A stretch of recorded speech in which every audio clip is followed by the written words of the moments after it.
دو cases تھے، ایک القادر اس میں خان صاحب کی بیل ہے، دوسرا یہ والا کیس جس میں خان صاحب جیل میں تھے۔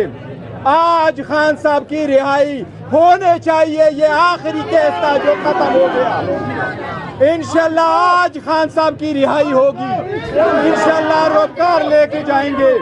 انشاءاللہ پوری قوم استقبال کرے گی خان صاحب کے، انشاءاللہ تعالی خان صاحب کی رہائی ہوگی۔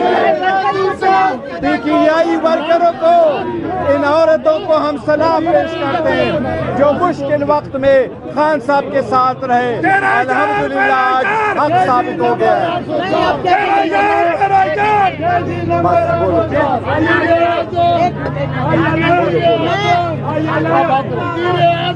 عدلیہ کا شکریہ ادا کرتی ہوں کہ جتنی عزت خواتین کی اس کیس کے ذریعے اچھالی گئی، جتنا خواتین کا استحصال ہوا، بشرا بی بی کو ٹارگٹ کیا گیا، پولیٹیکل وکٹمائزیشن کی گئی، ہماری روایات کی دھجیاں اڑائی گئی، ہماری شریعت کی اور